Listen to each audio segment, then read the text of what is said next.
Estamos no meio da carta de número 15, na sessão Carta Sagrada, quarta sessão do Tânia. Nós vimos anteriormente como o Alter Rebbe estava nos explicando. Nessa carta ele se propôs a nos elucidar, nos esclarecer sobre o tema das 10 sefirot, os 10 atributos divinos. E logo que ele se propõe a isso, ele nos explica que ele vai procurar nos trazer uma explicação sobre os 10 atributos divinos, baseando-se nos 10 poderes da alma. Que os 10 poderes da nossa alma, eles são correspondentes, porque eles são derivados dos 10 atributos divinos. E conforme diz o versículo, Mipsari Elokah, da minha carne, eu posso ver e contemplar divindade, ou seja, que o ser humano, a partir de si próprio, uma vez que o ser humano também foi criado à imagem de Deus, etc., a partir de si mesmo, ele pode conhecer e contemplar, vislumbrar algo da divindade, ou assim como a alma preenche o corpo, dando vida a ele, da mesma maneira, afirma o Talmud, assim dizem os nossos sábios no Talmud, Deus também preenche todo o universo, dando vida e também existência ao universo. Portanto, existe esse paralelo.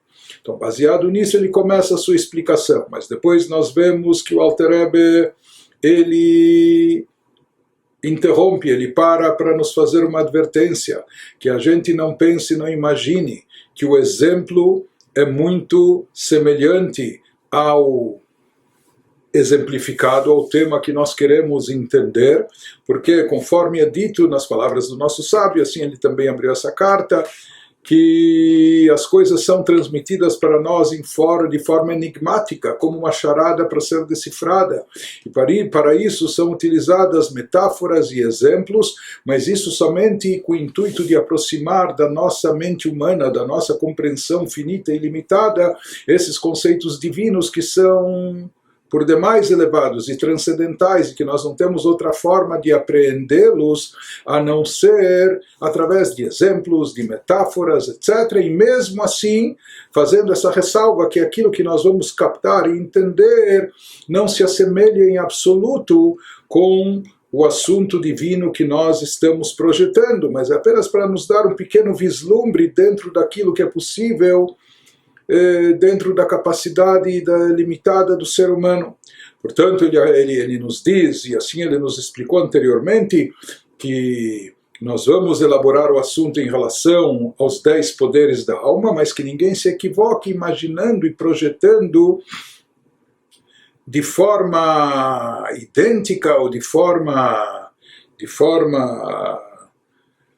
explícita que o mesmo se aplicaria também em relação aos atributos divinos de Deus. Então ele diz, não é o mesmo e absolutamente não é o mesmo. Então por que nós tomamos isso como exemplo? Porque algo tem, ou seja, existe alguma associação, alguma conotação, apesar que essencialmente não são as mesmas coisas. Ou seja, não seria como dizer apenas que os poderes da alma são 10 poderes derivados, e que projetam essas 10 sefirot, etc., equivalentes e correspondentes aos atributos divinos, apenas que a gente diria que esses poderes, quando dentro da alma do ser humano, eles são finitos e limitados, enquanto que o alcance da sefirot, o poder e alcance dos atributos divinos é infinito e ilimitado. Mas como ele nos explicou, aqui se trata não só de uma diferença quantitativa ou mesmo qualitativa, mas se trata de uma diferença absoluta e essencial. Ou seja, existe uma semelhança conceitual entre os assuntos, que se chama Chokhmah de Atzilut, a Chokhmah, e aqui na nossa alma nós temos também paralelo a ela o poder de Chokhmah, nós falamos de Chesed de Atzilut, a bondade de Atzilut, existe o poder de Chesed de bondade na alma da pessoa, e nós vimos o exemplo de Abraham Avinu, que Abraham ele diz que ele é como cinzas, né? E nós traçamos o paralelo, assim como as cinzas em relação à árvore, ao tronco original, à madeira, o que já representam essas cinzas, né? São insignificantes, nada incomparáveis com a essência original da árvore, do tronco, da madeira, da mesma maneira, e na realidade como ele nos ressaltou muito mais, de forma muito mais intensa, e desproporcional a isso seria a comparação dos 10 poderes da alma com os 10 atributos divinos, as 10 sefirot. Mas mesmo assim, nós vamos prosseguir, e o Alter Rebbe, a partir de agora, vai começar a nos detalhar, vai nos explicar de forma detalhada o funcionamento dos 10 poderes da alma, as características individuais de cada um deles, e como eles se inserem dentro de um contexto, como eles desencadeiam um ao outro, numa lei de causa e efeito, e como se procede essa evolução, esse processo evolutivo das ideias, como elas vão tomando corpo, iniciando-se como uma ideia ainda abstrata, tornando essa ideia uma ideia intelectual, dissecando essa ideia, ampliando-a e se aprofundando nela, depois fazendo essa ideia começar a sair do plano intelectual e começar a sentir a ideia também, de forma que isso gere e crie emoções, e os tipos de emoções que podem ser derivados dessa ideia, ou a participação de cada um dos tipos de emoção no processamento da ideia original, até que essa ideia vai tomando corpo, depois que ela já está em forma de emoção, de sentimento, isso motiva, impulsiona a pessoa à ação. Então existe o estágio onde as emoções já estão voltadas para a prática, para a implementação prática daquele conceito, até isso chegar literalmente no campo funcional, no campo prático. Isso que ele vai nos explicar, ele vai se prender agora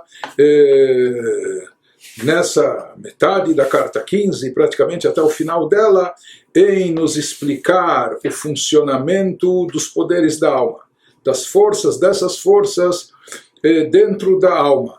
E a projeção disso para vislumbrarmos ou entendermos um pouco a respeito da Sefirot, isso já vai ficar não por conta própria, por conta de cada um de nós, mas seguindo as orientações do Alter Rebbe e seguindo inclusive as advertências que ele nos faz para não interpretar e não tomar isso em termos literais, ou seja, guardar as devidas proporções, mas pelo menos conhecendo um pouco mais o funcionamento desses 10 poderes da alma, nós vamos poder projetar algo e ter um vislumbre ou imaginar pelo menos alguma coisa, aproximar do nosso entendimento aquilo que nos é possível em relação às 10 sefirot divinas, os 10 atributos através dos quais Deus rege o universo. Mais do que isso, sempre lembrando e considerando que isso se trata de Ediat Elokut, de uma mitzvah muito grande de conhecimento da divindade, Da'et Elokei Avicha, como diz a Torá, conheça o Deus dos teus pais, etc. Ve'adat hayom, v'ashevot elevavecha ki Hashem hu Elokim. A pessoa tem que conhecer Hashem, Elokim, Deus, divindade, e isso é o que nós estamos fazendo, procurando fazer através desse entendimento profundo, da forma e maneira que Deus atua sobre o universo, regendo as criaturas, por intermédio das 10 sefirot. Mas agora nós voltamos então ao exemplo, que o exemplo está mais próximo de nós, o funcionamento dos 10 poderes da alma, que são derivados, se equiparam e projetam as 10 sefirot. Isso que ele prossegue nos dizendo, Vehinei klaluta eser sfirot shebenishmat adam, nos fala de forma geral, eis que de forma geral, essas 10 sefirot, como elas se manifestam na alma da pessoa, nodalakol, é sabido de todos, é conhecido de todos, bederach klal, de forma geral, she'amidot nechlakot bederach klal lezain midot, que esses poderes presentes na alma do ser humano, quando eles estão em forma de emoções e sentimentos, portanto, eles seriam atributos emocionais, eles se dividem de forma geral em 7 categorias. Existem 7 tipos de manifestações emocionais, existem 7 atributos emocionais, 7 poderes sentimentais emocionais na nossa alma.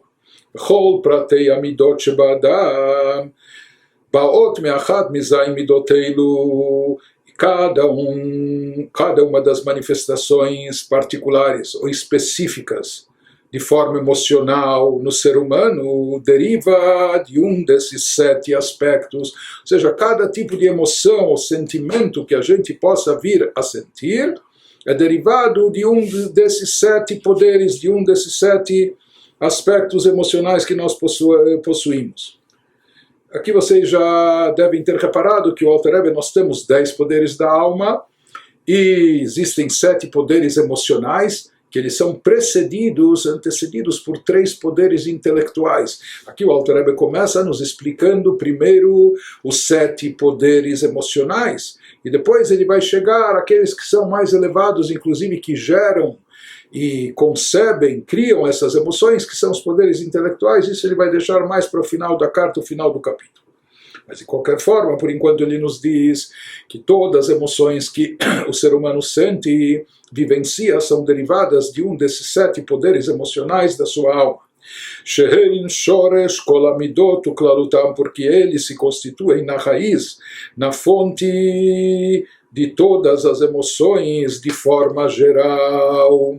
E ele começa a nos especificar Shehem, que seriam Midat HaChesed leashpia bli gvul. Existe a característica, o atributo de Chesed, o poder de Chesed, bondade, que ele nos fala que esse poder de bondade é uma inclinação presente na alma, que quer e deseja dar, doar, transmitir, difundir bondade sem limite. Sem limite, sem distinção, sem critério e sem condições. Chesed é bondade, apenas bondade, é dar e doar, conceder, transmitir, etc., de forma ilimitada. Isso é Chesed. O Midat HaGvurah, existe também o atributo ou o poder de Gvurah, de rigor, severidade na alma, que ele consiste em letzamtzem mileashpia kolkach, gvurah, que é um poder de limitação. Rigor, severidade aqui envolve uma contração, uma condensação, não se expandir, não dar, doar, mas sim o contrário, condensar, contrair, limitar. Letzamtzem mileashpia kolkach, então ele procura restringir essa influência, que ela não se propague tanto, ou seja, que ela não chegue em lugares ou para pessoas indevidas ou não merecedoras. Ou shelo leashpia kolikar ou klal, e às vezes não só a Gevurah impõe critérios e condições para onde e para quem vai ser direcionada essa influência, essa doação, etc. Às vezes, mais do que isso, não só que ela restringe e limita, às vezes ela pode limitar em absoluto e pode impedir completamente, conter totalmente a propagação dessa influência para algum indivíduo ou para alguma causa e assim por diante. Esse é o poder, esse é o atributo de Gvurah presente na pessoa. Algumas pessoas, na verdade, todo mundo possui todos os 10 poderes na sua alma. Mas em algumas pessoas, a diferença entre as pessoas é na medida o quanto está mais presente e evidente uma força da alma mais do que o outro poder. Então, em algumas pessoas, o poder de Chesed é muito forte e dominante. Parece que essa pessoa é só Chesed e só bondade. Em outras pessoas, vice-versa. Parece uma pessoa mais carrancuda, séria, rigorosa, severa, criteriosa, etc. Parece que essa pessoa é só Gvurah, mas na verdade é só rigor, severidade. Mas na verdade todas as pessoas possuem todos esses poderes, todas essas características, mas como dissemos, a diferença está na combinação, na dosagem, o quanto está mais presente um ou outro. Midat HaRachamim, o terceiro poder emocional, é chamado de Midat HaRachamim, o atributo de misericórdia, de compaixão, que consiste em que lerachem al mi sheikar, al mi sheshayach lashon rachmanut alav, ter piedade daquela pessoa sobre a qual a compaixão, a misericórdia é apropriada. Ou seja, ter piedade dessa pessoa. E nós já vamos ver o que isso significa. Ele nos fala que esse terceiro atributo de Rachamim, de compaixão, misericórdia, e midah memutzat, ben Gvurah lechesed, é uma característica intermediária, um atributo mediador que equilibra entre Gevurah, rigor, severidade, e Chesed, doação e bondade. Shehi leashpia lakol, Portanto, no que consiste na prática o Rachamim, a misericórdia e piedade, leashpia lakol, através do Chesed, da bondade presente, porque nós falamos que ela contém um pouco de ambas as características, tanto de Chesed como Gvurá, tanto de bondade como de rigor e severidade. Então, ele nos diz, se fosse apenas pelo Chesed, pela bondade, então essa doação se estenderia para todo mundo, para todas as pessoas em todos os lugares, mesmo aquelas pessoas que não são dignas de compaixão, de misericórdia. Aquele que dá, ele dá sem limites, ele doa sem critério, mesmo, seja, aquilo chegaria mesmo para aqueles quando absolutamente não é apropriado, que eles não são merecedores e nem é apropriado, não vai fazer bem isso chegar a eles.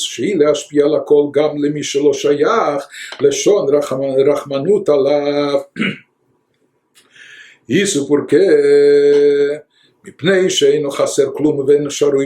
a tal ponto pode ser que se trate de uma pessoa que não lhe falta nada e ela não está passando por nenhum estado de privação, de aperto, seja qual for. Então, pelo lado de somente Chesed, nem há sindicância, não há aqui nenhuma discriminação, mas também não há distinção, não há critério. Havendo essa possibilidade de acabar se dando até mesmo, não só para quem não merece, mas até para quem não precisa. Então, conforme explicam os nossos mentores racídicos, se diz o seguinte, só para ilustrar. No caso de Chesed, na expressão de bondade, que bondade, como nós falamos, é dar e doar para tudo e para todos, mesmo para aquele que nem lhe falta algo, que nem precisa tanto, não é? Mas como nós falamos, às vezes pode ser até ter uma conotação negativa. Por quê? Porque dando para esse vai faltar para outro que sim necessitaria, não é? Ou às vezes dando para quem não é merecedor, ou para quem vai fazer mau uso daquela doação, enfim. Se fala que a característica de Chesed é dar e doar sem distinção, sem critério, sem condições. Porque na realidade o Chesed ele está mais relacionado com aquele que dá, com aquele que doa. Isso vem daquele que é chamado mashpia, o transmissor, aquele que dá e doa. Então ele é uma pessoa tão bondosa, tão caridosa, uma pessoa tão boa, ele é bom por natureza, por isso a sua tendência, a sua inclinação é sempre dar e sempre doar para tudo e para todos. Ele nem faz distinção, ele nem sabe fazer distinção, ele nem sabe fazer um discernimento ou estabelecer critérios. Por quê? Porque pela sua natureza ele é bom e ele quer dar, o que ele sabe fazer é dar e doar sem distinção. Ele nos diz, assim como no caso de Chesed, por isso não há distinção, aqui não importa tanto a situação do receptor, daquele que recebe, o que está em evidência é a natureza, a característica daquele que dá e doa, ele gosta de dar e doar, então ele dá para todo mundo. Não é? Então, e nem faz diferença a condição, a situação daquele que recebe, se ele merece receber, ou se ele menos merece receber, se ele precisa ou não precisa daquilo, não é? Se ele se encontra em necessidade, sofrimento ou não. No caso de Gevurá, quando está em evidência o atributo de Gevurá, que é rigor, severidade, justiça, discernimento, então aqui o que está mais em evidência não é o lado do doador, daquele que dá, mas sim, no caso de Gevurá, no caso do rigor, severidade, o que está em evidência é aquele que recebe. Ou seja, aqui o holofote está sobre quem pretende receber, não sobre quem dá. Será que esse que quer receber, será que ele precisa realmente? Ou ele não precisa tanto, ele está só acomodado ou com preguiça? Será que esse que quer receber, ele é merecedor ou não? Tem outras pessoas que merecem antes dele. Será que esse que vai receber vai fazer bom uso dessa doação ou não? Em outras palavras, no caso de Gevurá, quando está em evidência o atributo de Gevurá, então a ênfase aqui não está em quem dá, mas sim ela se encontra focada, centralizada em quem recebe ou quem pretende receber. No caso de Rahamim, que está no meio e concilia, intermedia entre Chesed e Gvurá, piedade e misericórdia, o que significa? Nós falamos que é um atributo intermediário, ou seja, através de piedade e misericórdia. O que significa evocar piedade e misericórdia? Significa que essa pessoa que tem evidência dentro de si, o Midat Rahamim, o atributo de piedade, diferente daquele que é só chesed, só bondade, que dá sem critério, sem distinção, que nem consegue perceber se o outro precisa ou não, ou se o outro merece ou não. No caso daquele que tem Rahamim, ele sabe muito bem quem é esse que pretende receber. E muitas vezes ele sabe que ele não faz jus, que ele não merece, que não lhe é apropriado, por um motivo ou por outro. Mas mesmo assim, se fala que aqui... Então, por um lado, ele sente aquele que vai receber, ele percebe, não está em evidência só aquele que vai dar. Ele sente e percebe, tem uma percepção da condição daquele que pretende receber, e mesmo sabendo que ele não merece, que ele não faz jus, que não é apropriado, etc., mesmo assim ele dá. Aqui ele dá não por uma bondade natural, porque ele por natureza é bondoso, é expansivo e gosta de dar, etc. Não, ele dá evocando piedade e misericórdia, trazendo compaixão, mesmo sabendo, conhecendo essa pessoa, sabendo que ela não é merecedora, que ela não é digna, etc., mesmo assim ele dá como e por quê? Por misericórdia e por compaixão. Isso para ilustrar e entender a diferença entre Rahamim, piedade, compaixão, e Chesed, bondade e caridade. E o que significa esse aspecto intermediário, mediano, né? Que aquele leva em consideração as duas coisas, ou seja, quem tem Rahamim, ele dá, mas ele leva em consideração também aquele que recebe. Ele não leva em consideração somente o receptor, se merece ou não, se é digno ou não, mas aqui existe um lado de dar e doar, apesar da falta de condição ou de merecimento daquele que vai receber. De qualquer maneira, ele nos diz... Uma vez que esse atributo é um atributo intermediário que mescla dentro de si um pouco do Chesed, um pouco do Gvurá, um pouco da bondade, um pouco da severidade e do rigor também, o Lefi she'im midah memutzat nikret tiferet. Uma vez que esse é um atributo intermediário e de mediação, por isso ele é chamado de Tiferet. Tiferet significa beleza, algo belo, não é? Ele vai nos explicar já porque, qual a associação disso com o belo, com beleza, como Bigdei Tiferet al Derech Mashal, como, ou seja, isso faz uma analogia, tomando como exemplo roupas bonitas, roupas que são belas, em geral, essas roupas, elas têm tonalidades, elas têm cores, elas não são de uma única cor, ou seja, o que cria a beleza, seja na vestimenta, ou seja, em pinturas, em arte, o que for, Sheu Beged Savu Bigvanim Harbe Meoravim, que seria uma roupa que tem várias tonalidades, vários tons, várias cores que estão mescladas. Isso que produz a beleza, a formosura, isso que torna essa vestimenta ou aquela pintura algo interessante e algo bonito. Se fosse de uma cor só, não teria tanta graça, mas quando existe aqui uma combinação de cores, quando tem as cores combinadas de uma forma ideal, isso acaba resultando na beleza, tornando aquilo belo e formoso.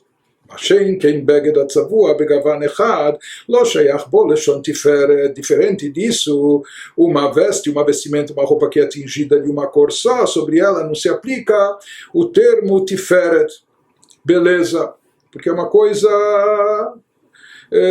única, o que torna ela às vezes um pouco monótona. A beleza é extraída justamente do contraste, da combinação de tonalidades, de cores, etc., na dosagem ideal. Pois ele nos diz, essas são as três primeiras sefirot emocionais. Depois disso, ou seja, esse é o primeiro estágio onde as emoções se manifestam com características específicas. No momento que elas já se manifestaram, agora vai vir um segundo estágio, também emocional, sentimental, e esse estágio das emoções é algo essencial, porque na prática nós sabemos que aquilo que motiva o ser humano para a ação são as emoções, a motivação, o motivo para a ação do ser humano, ele vem muito mais das suas emoções e sentimentos do que apenas do intelecto. Às vezes uma pessoa pode saber de algo, mas não necessariamente que isso vai lhe impelir a ação. O que leva e conduz a pessoa a fazer, a realizar, a agir, isso são as emoções. Mas existem as emoções quando elas começam a se manifestar, como nós explicamos, em forma de sentimento, chesed, gvurah, rachamim, bondade, severidade, misericórdia, etc., com tudo que é derivado de cada uma delas.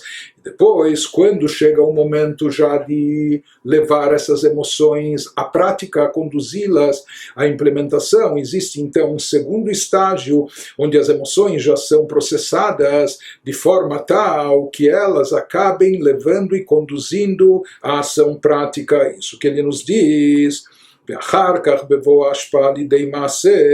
Mais tarde, em seguida, quando chega o momento de concretizar essa influência, essa transmissão, ou seja, emoções diferentes de intelecto. O intelecto é algo que a pessoa pode ter per si, para si. Uma pessoa pode ficar solitária, estudando, meditando, refletindo, etc., e se aprofundando em temas intelectuais, filosóficos, etc. Diferente disso são as emoções. Emoções é aquilo que nós temos e sentimos em relação a outras pessoas, a outros. Emoção significa interação com outros seres, outros seres humanos, outras criaturas, né? Envolvimento com elas. E aí vem o lado emocional. Portanto, o lado de emoção também significa interagir com o próximo, com o semelhante, eventualmente concedendo, dando a ele algo de si próprio. Né? Dando, pode ser dando amor, ou transmitindo ensinamentos, ou fornecendo ajuda prática, o que for, mas isso é motivado pelas emoções, por sentimentos. Quanto mais amor, ou carinho, ou apego eu tiver, às vezes pode ser até que um professor, por exemplo, ele precisa usar de disciplina, de rigor, de severidade para o bem do seu aluno discípulo, ou mesmo pais também tem que saber estabelecer limites para os seus filhos, etc., que isso é uma atitude de gvurah, mas de qualquer maneira todas as manifestações dos nossos sentimentos, das nossas emoções estão vinculadas ao nosso relacionamento com o próximo, com o semelhante, e com aquilo que nós queremos dar, doar, transmitir para ele, aquilo tipo de sentimento que nós queremos expressar e transmitir na prática. Então ele nos diz, quando chega o momento de materializar, de concretizar essas emoções de Chesed, Gvurah, Tiferet, etc., que nós mencionamos e explicamos, Dehainu, Beshat, Ashpa, Mamash, ou seja, no momento da transmissão, da difusão propriamente dita, quando já chega o momento de transmitir e de dar na prática, então é necessário processar essas emoções, não basta apenas ter o sentimento, mas saber o que nós fazemos com esse sentimento, como nós vamos expressar esse sentimento, como nós vamos manifestar ou esse amor, ou esse rigor, ou etc., ou essa misericórdia, não é? Então aqui é necessário, a pessoa precisa parar, ponderar, a pessoa precisa deliberar. Talvez isso conosco funcione de forma muito natural e automática, que a gente nem percebe todo o processo, e às vezes talvez esse processo até muito rapidamente, quase que naturalmente, automaticamente, instantaneamente, mas na realidade ele nos chama a atenção que aqui há um processo, né, evolutivo. As emoções, elas chegam num segundo estágio, que é o estágio de processamento delas para implementação na prática, e quando chega esse estágio é necessário deliberar como transmitir, como dar e doar, até quando, até que extensão a pessoa vai dar e oferecer, de forma tal que aquele que vai receber esteja apto e seja capaz de absorver aquilo que está sendo transmitido para ele. Não é? Às vezes a pessoa, por exemplo, se tratando de conhecimento, um mestre que aprecia muito seus discípulos, ele quer transmitir uma ideia, mas se ele não parar para pensar como eu vou transmitir, talvez essa ideia seja muito profunda e muito elevada, e da forma que ele entende, se ele quiser passar assim para os alunos, não só que os alunos não vão entender, isso pode ainda confundir a mente dos alunos e criar equívocos, enganos, etc. Como uma luz muito forte, em vez de iluminar, pode ofuscar e até cegar. Ou às vezes pais amam os filhos, etc. Então eles querem dar e doar. Será que eu vou dar uma mesada maior? Eu vou dar mais dinheiro, etc.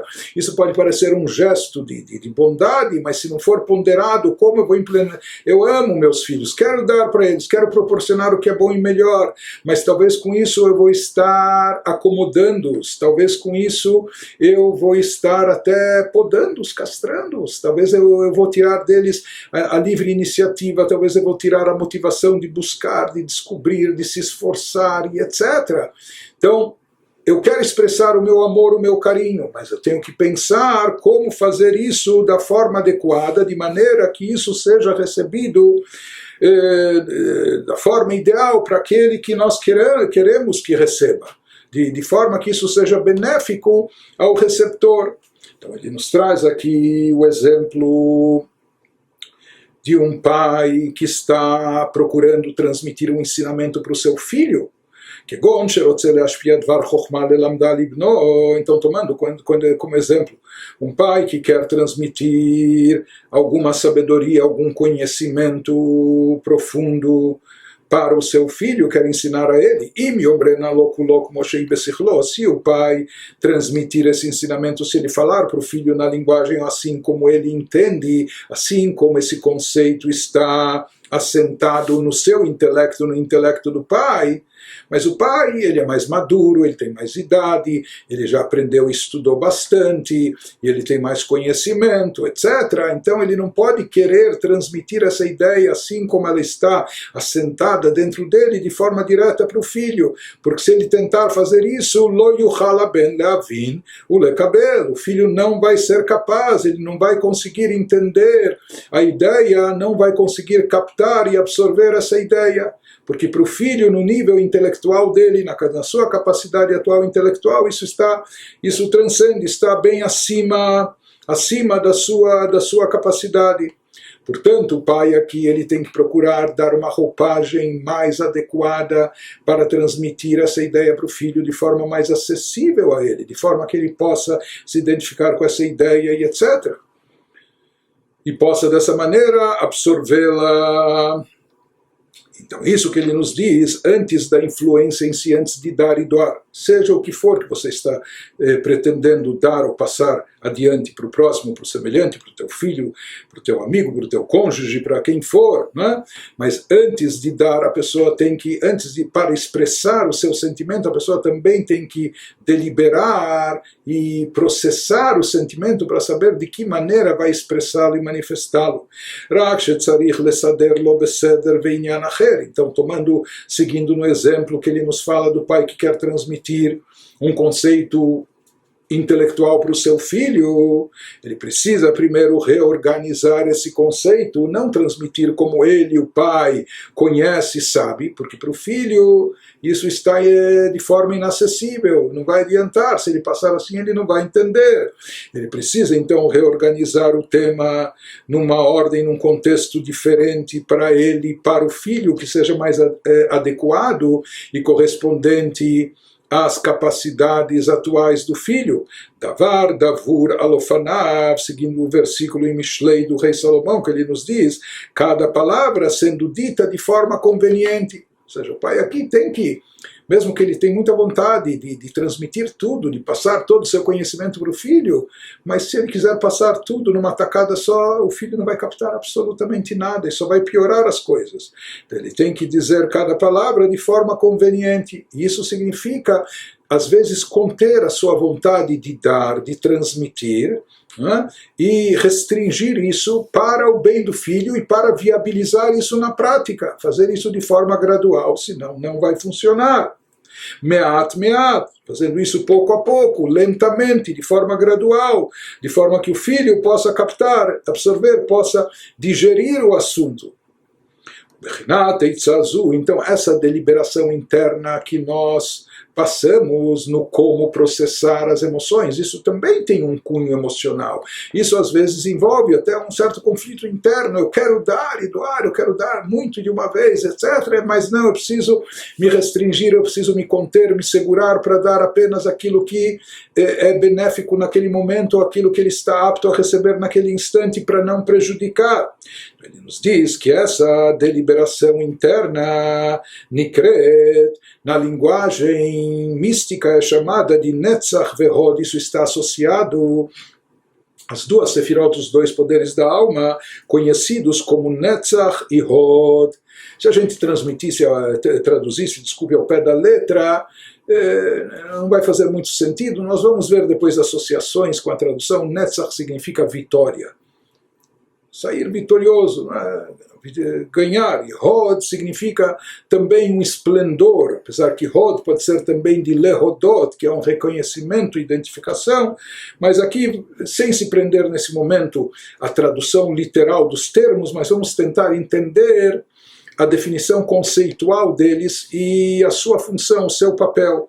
Ele nos diz que o que processa os sentimentos de forma tal que eles sejam implementados da maneira adequada, o que dosa e o que rege a concretização dos sentimentos para que eles venham da forma apropriada e que possa ser recebida para aquele que nós queremos transmitir. Então são essas sefirot, são esses poderes chamados, esses atributos da alma chamados Netzach e Hod, que processam os sentimentos, viabilizando a sua aplicação prática, a sua implementação.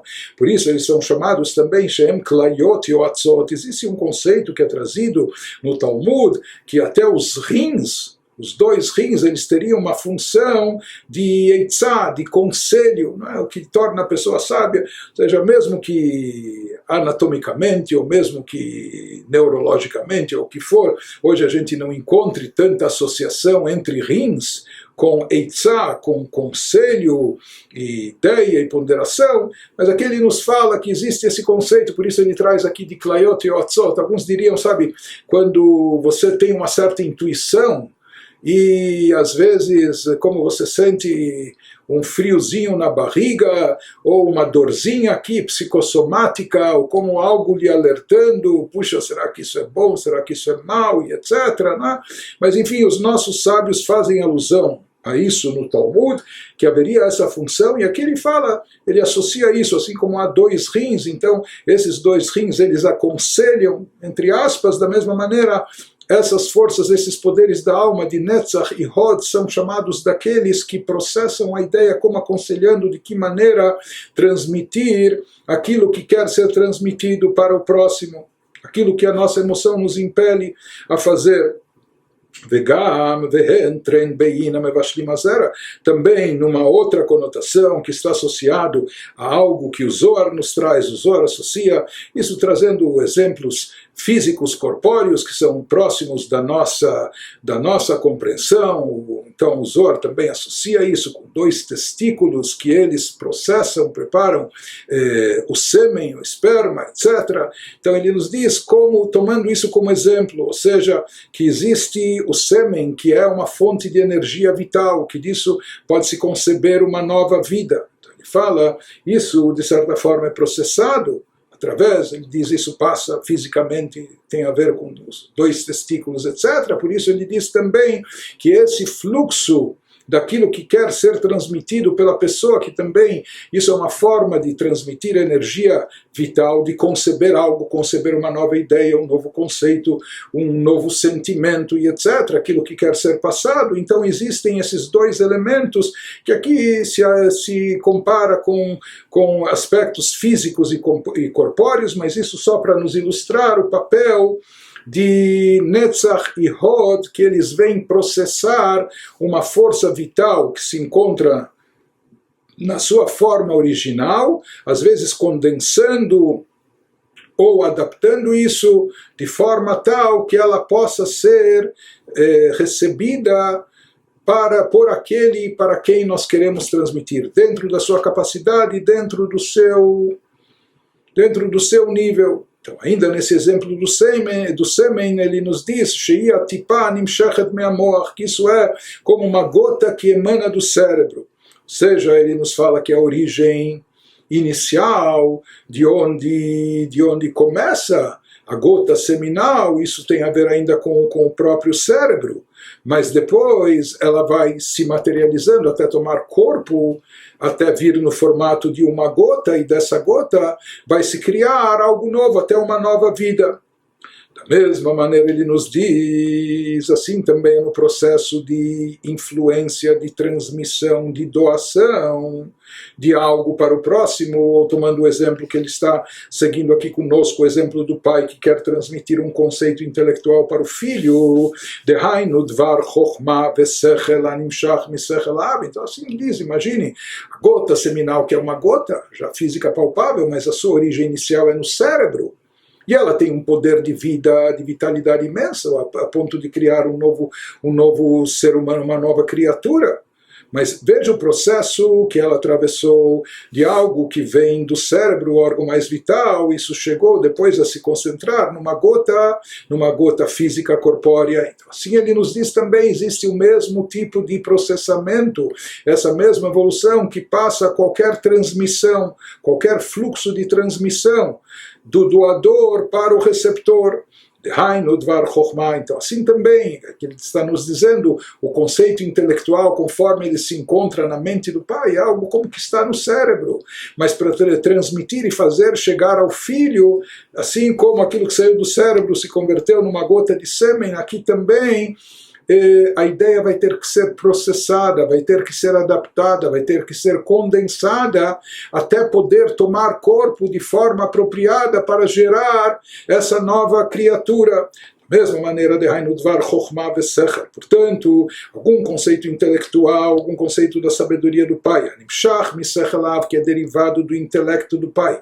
E no intelecto do pai aquilo se encontra de uma forma muito elevada, etc. Yum Shelo, Yum Shach, como Sheu Sechel Dak Meod. Porém, se ele for transmitido da forma que está assentado no cérebro, na mente do pai, o filho não vai ser capaz de receber, porque ele não pode atrair essa ideia da forma original como ela está no pai, que é uma ideia muito intangível, talvez muito abstrata, que é um conceito muito elevado, muito delicado. Então, esse tema tem que ser esse tema intelectual profundo, ele tem que ser adaptado, uma vez que ele é derivado da mente do pai. Se ele não for transmitido sem adaptação, sem modificação, o filho não vai conseguir captar, não vai poder receber. Então, ao invés de apresentar um conceito muito sutil, muito delicado, como está no cérebro e intelecto do pai, ele precisa processar, ele precisa condensar, ele precisa materializar isso.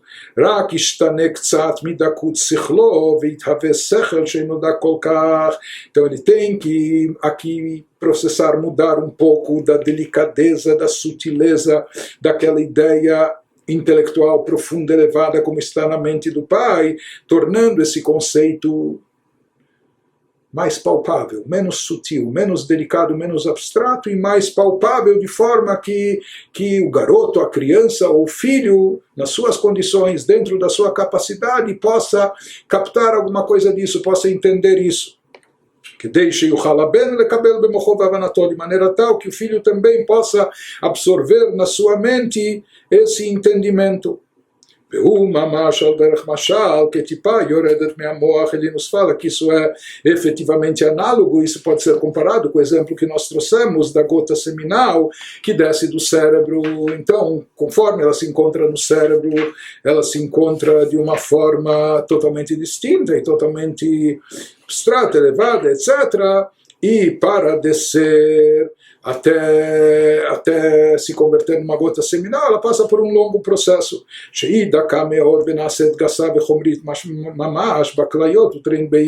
seja, ela é extremamente, quando se encontra no cérebro, esse potencial, essa energia é extremamente tênue e delicado, e por meio desse processamento que ele chamou aqui, como os dois rins, os dois testículos, etc., ela de fato vai se tornar concreta, corpórea, podendo dar origem a uma nova criação, criando um novo conceito, uma nova vida, e aqui no caso, criando um novo conceito na mente do filho, do aluno, do discípulo. Esse é um aspecto, é uma função dos poderes de Netzach e de Hod na alma da pessoa. A partir de agora, o Alter Rebbe vai nos trazer uma outra função, um outro papel que também é atribuído a esses dois poderes. E é semelhante, ou seja, tem um objetivo semelhante. וגם נצח והוד נקראים שחקים ורחיים ששוחקים מעל הצדיקים. נצח e Hod, cabalisticamente, também são chamados e referidos como shechakim e rechaim, como aqueles os moedores ou os moinhos. E associam isso com um conceito que nós encontramos nos livros que fala de um nível celestial, onde lá se moe o maná para os tzadikim, para os justos. Então existe um nível celestial, de fato, chamado shechakim. E a palavra lishchok significa moer. Então por que esse nível celestial é chamado de shechakim? Porque se diz que lá, o que acontece nesse nível celestial? Lá se está moendo o maná, o alimento espiritual, para os justos, para os tzadikim. O que significam todas essas metáforas? O que elas querem nos transmitir? Explica o Alter Rebbe como atochen chitim berchaim. Se a gente tomar como exemplo uma pessoa que está moendo trigo, não é? no moinho, al derech mashal, qual a função? O que significa moer? Shemefarer achitim lechalakim dakimeod. Ele pega o trigo e faz disso farinha, ou seja, ele vai esfarelando o trigo até tornar aquilo farinha, pó de trigo, não é? Ou em partes muito finas, ele vai pulverizando aquilo, algo que antes era sólido e mais robusto, grande, então ele esfarela isso em pedacinhos pequenos, e não só pedacinhos pequenos, vai esfarelando até tornar isso pó. Nos diz da mesma maneira, às vezes uma ideia tão profunda, tão elevada, ou aquilo que o pai quer dar para o filho é algo tão grandioso que o filho, na sua atual condição, ele não tem capacidade de receber e de absorver. Então o pai precisa fazer o quê? Ele precisa cortar isso em pedacinhos, ele precisa fracionar isso, ele precisa pulverizar e dividir em partezinhas pequenas para dessa forma ir entregando, dando pouco a pouco para o filho de forma tal que ele possa receber. Então, no caso de transmitir uma ideia intelectual, o pai tem que diminuir essa ideia, esse conceito, sintetizar toda aquela ideia, aquele tema intelectual que ele quer passar, transmitir para o seu filho, dividindo isso em várias partes, e também ir passando, ensinando para o filho, narrando isso gradualmente. Se ele ensinar tudo de uma vez só, vai dar tilt, o filho não vai conseguir captar, entender nada. Mas aqui ele tem que dividir e parcelar e passar pouco a pouco, e mesmo esse passar pouco a pouco tem que ser se utilizando de discernimento, de conhecimento. Ele tem que saber como passar e saber quando o filho já está preparado para a próxima informação e assim por diante. Em outras palavras, ele nos diz que o papel de Netzach e Hod, desses atributos da alma, desses poderes da alma, eles também servem para contrair, limitar, pulverizar a extensão, a abrangência, a profundidade dos conceitos a serem transmitidos, tornando-os aptos de serem recebidos na capacidade do filho, do receptor.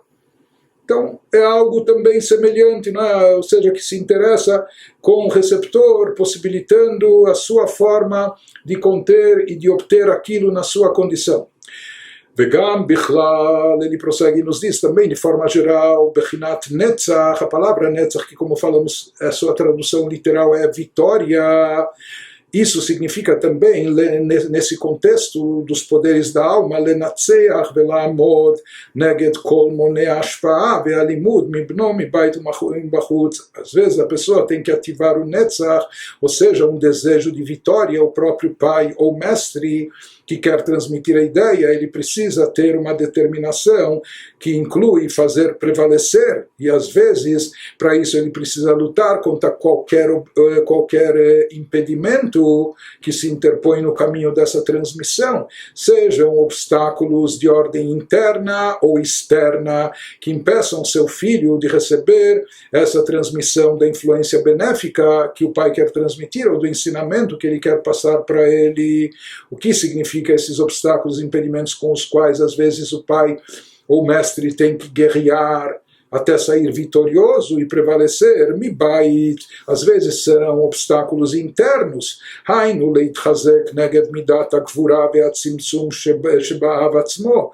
Obstáculos de dentro, internos, significa que o pai tem que resistir de forma firme a manifestação de gvurá, de rigor, severidade que existe dentro dele mesmo, do próprio pai, que isso envolve tzimtzum, condensação, isso está presente dentro do próprio pai, ou seja, que isso faz também o pai pensar, talvez o meu filho não está apto, talvez é perda de tempo, ou talvez não adianta nem tentar, ele não vai entender, não vai compreender. Então surgem essas cogitações, de onde surge do atributo da força de gvurá, que envolve limitação, condensação, e o pai ou mestre ele tem que vencer, tem que sair vitorioso a essas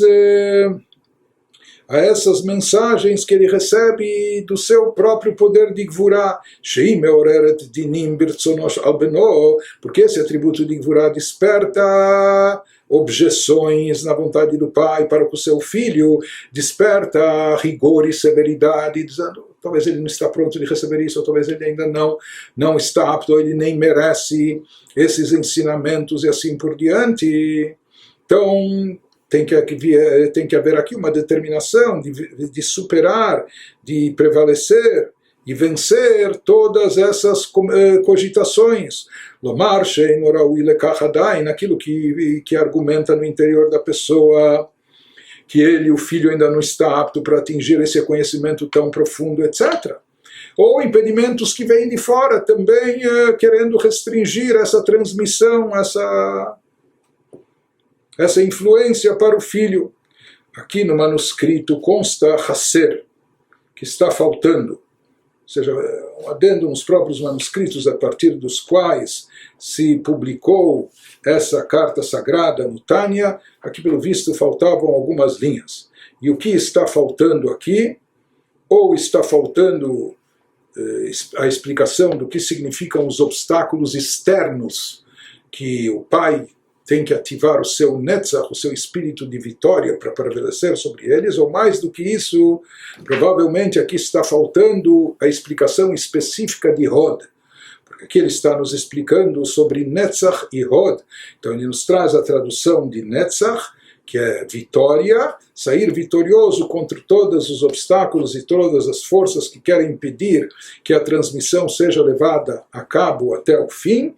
Então o netzach ele nos explicou, mas o Hod, nós ficamos aqui sem explicação, porque falta no manuscrito. Eventualmente nós podemos entender mais a partir de ensinamentos em outros locais, em outros lugares na Hassidut. E mais tarde, quando ele voltar a nos trazer, nessa própria carta, quando ele voltar a nos trazer a aplicação prática, etc., desses poderes, então lá nós vamos encontrar, um pouco mais adiante, descrições do atributo do poder de Hod também. De qualquer maneira, agora ele vai, depois de Netzach e Hod, ele vai para o sexto atributo emocional, que seria Yesod, traduzindo literalmente fundamento, e ele nos explica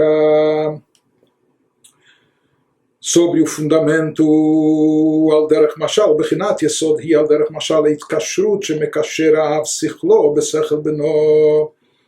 Isso significa a ligação íntima com a qual o pai vincula o seu intelecto na hora de querer transmitir uma ideia intelectual para o seu filho, ele vincula de forma muito profunda e íntima o seu intelecto ao intelecto do seu filho. Isso está relacionado com Yesod, que Yesod significa fundamento, uma ligação fundamental, essencial. Ele vai elaborar esse assunto. Beshat limudou imo, ou seja, que aqui não basta na hora da transmissão dos ensinamentos para o filho, que o pai ative os seus poderes intelectuais. O filho não está no mesmo nível intelectual que o pai. Não basta apenas que ele ative os seus poderes emocionais, o amor que ele tem pelo filho, a vontade que ele tem de transmitir ao seu filho. Além disso, a gente viu que ele precisa processar esses sentimentos, adequá-los à capacidade do seu filho, etc. Mas ele diz, além de tudo isso, existe aqui mais alguma coisa que não é um mero detalhe, que é o Yesod, uma ligação fundamental, essencial com o filho. Ou seja, vincular-se ao filho, o seu intelecto com o do filho, Beshat limudou imo, na hora que ele estuda com ele ou na hora que ele ensina para ele, que haja um vínculo entre eles, be'ahavá veratzon, cheio de amor e vontade, boa vontade, sherotze sheyavin beno, que ele quer, e ele quer muito que o seu filho entenda esse assunto. E esse significa a ligação fundamental, o yesod, aquilo que vincula o intelecto do pai ao filho. O biladeize, porque se não houver essa ligação fundamental, vamos dizer, imaginar que o filho estivesse escutando as explicações do pai, ou quando o pai está estudando sozinho, mas explicando em voz alta, e ele escutasse isso. Ou talvez a gente imaginasse o filho escutando as palavras do pai, mas dirigidas a uma classe, a outras. O pai também elabora, e também explica, e também disseca o assunto. Porém, aqui ele nos diz, mesmo que ele escutasse até as mesmas palavras, as mesmas explicações da boca do seu pai, quando ele estivesse estudando em voz alta, ou verbalizando as palavras referentes àquela ideia intelectual.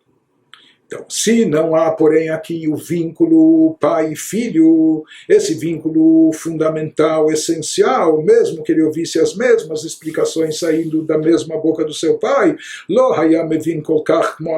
ele não iria entender o assunto tão bem como ele entende agora quando o pai está se dirigindo especificamente para ele, cheio de amor e carinho, para com ele, com o filho, cheio de vontade, de boa vontade, que o filho entenda esse assunto. Então, aqui não é só a explicação em si, é diferente quando o pai bota sua alma, o seu fundamento, não é? Aqui, nessa sua ligação fundamental com o filho. Shaviv mekasher sichlo elav. Momento que o pai vincula o seu intelecto com o intelecto do filho, não é apenas uma explicação geral para outros, ou falando sozinho, etc. O medaber imo, e ele fala com o filho face a face, panim el panim, be'ahavá v'cheshet, demonstrando o amor, carinho e a vontade e desejo que ele tem de passar para o filho, que o filho entenda. Shechoshek meod sheyavin beno, ele almeja muito, ele quer muito, deseja muito que o filho entenda esse assunto. Então, na realidade, ele nos diz que aqui essa transmissão não é motivada somente pelo desejo do pai que o filho entenda, mais do que isso, quando está ligado com Yesod, fundamentalmente está ligado com o pai. Isso significa que aqui o pai é impulsionado também por um prazer enorme que ele tem ou vai ter, um prazer enorme que ele tem simplesmente ao transmitir para o seu filho. Mais ainda, o prazer grande que ele vai ter quando ele sabe que o seu filho também captou e assimilou essa ideia. Prossegue nos dizendo, V'chol ma she'acheshek ve'atanug gadol, kach hashpa ve'alimud gadol. Quanto maior for o desejo e o prazer do pai, maior será a transmissão, maior será a influência que o pai vai passar para ele e a aprendizagem do filho. Quanto mais o pai estiver imbuído de desejo e de prazer, quanto maior for, também a transmissão que ele vai fazer para o filho, os ensinamentos serão maiores. O filho poderá receber mais, captar mais, aprender mais. E o pai também vai poder comunicar e transmitir mais ainda. Por quê? Porque isso toca de forma fundamental no pai, isso tem a ver com o prazer, com a vontade profunda do pai. Isso que ele nos explica, que a ideia, quando existe mais vontade, desejo e prazer, mitrabeu, mitgadel, sichlo, isso engrandece os outros poderes da alma, isso engrandece também o intelecto, aumenta e alarga o conhecimento, lehashpia ou lelamed libno, dando ao pai mais ferramentas, mais instrumentos para poder transmitir de uma forma mais ampla para o seu filho, ou seja, no momento que o pai sente mais prazer, mais vontade, isso está ligado com o conceito de Yesod, de fundamento, esse atributo da alma, essa força da alma, através do seu desejo de prazer, isso cria uma disposição mais ampla, e assim a própria percepção do pai também é mais elevada e ampliada, para que ele possa transmitir e dar esclarecimentos ao seu filho e ensiná-lo. Como Al-Derech Mashal Begashmiut Mamash, ele nos diz que assim também ocorre no plano físico e corpóreo, tomando isso como metáfora, como exemplo, Ribui Azer, Umerov HaCheshek Ve'Tanug. Assim se fala que isso seria também como um paralelo para ilustrar o atributo de Yesod na realidade física e corpórea. Se fala que a profusão do esperma ela resulta da elevação do desejo e do prazer. Então, quanto mais desejo e prazer, isso produz mais essa força vital que dá origem a algo novo. Da mesma maneira ele diz, quando o pai está não só ligado, quer estar ligado intelectualmente ao filho, não só ligado emocionalmente, não só processando o lado emocional de forma prática e funcional que possa ser absorvido pelo filho, mas além disso tem que haver esse vínculo profundo que envolve vontade e prazer essenciais e que isso é ligado com a parte mais fundamental do seu ser, e assim ele consegue atrair algo mais para passar para o seu filho. Através disso ele consegue extrair do cérebro algo maior, mais elevado. Ele nos diz, por isso nós encontramos que os sábios da Kabbalah, quando eles queriam nos ilustrar essa transmissão de conhecimento e captação do conhecimento, que eles utilizaram como analogia a relação conjugal, a relação marital íntima. Eles usaram como exemplo isso uma relação física, porque há uma série de aspectos aqui semelhantes que eles expressam e transmitem esse conceito de Yesod, conforme ele vai continuar nos explicando também. Continua o Alter Rebbe. Então aqui nós estamos mapeando a nossa alma, entendendo os poderes específicos que atuam na nossa alma, mas muito mais do que mapear a nossa alma, além disso, nós estamos também recebendo um certo mapa, se não os territórios, se não acesso ao território em si, mas pelo menos algum mapa para poder vislumbrar e visualizar na nossa imaginação algo de como eventualmente funciona o processo de transmissão de energia divina para o mundo e universo através das 10 Sefirot, que esse é o objetivo, na verdade, de todos esses detalhes. Nós saímos ganhando com isso, que pelo menos, mesmo que se a gente não entender tão bem as Sefirot, mas pelo menos, quem sabe, nós vamos entender um pouco do autoconhecimento, de como as coisas são e funcionam na nossa alma, e para podermos saber utilizar bem esses poderes que Deus nos dotou. Mas além disso, não vamos esquecer que a proposta e o objetivo dessa carta é, no final, guardando as devidas proporções, etc., mas também vislumbrar algo das 10 Sefirot. Mas prossegue o Alter Rebbe, agora o Alter Rebbe entra num aspecto mais específico e ele detalha um pouco mais e nos diz que esses, por enquanto, ele nos trouxe. Na verdade, ele nos trouxe os 6 atributos emocionais, Chesed, Gvurah, Tiferet, ou Rachamim, Netzach, Hod e Yesod. E o Alter Rebbe não nos falou do sétimo, que seria Malchut. A gente fala atributo de soberania, de reinado, etc. Isso já seria Malchut, é quando o fluxo de transmissão já chega para o receptor. Já chega, ou seja, quando já há aplicação prática.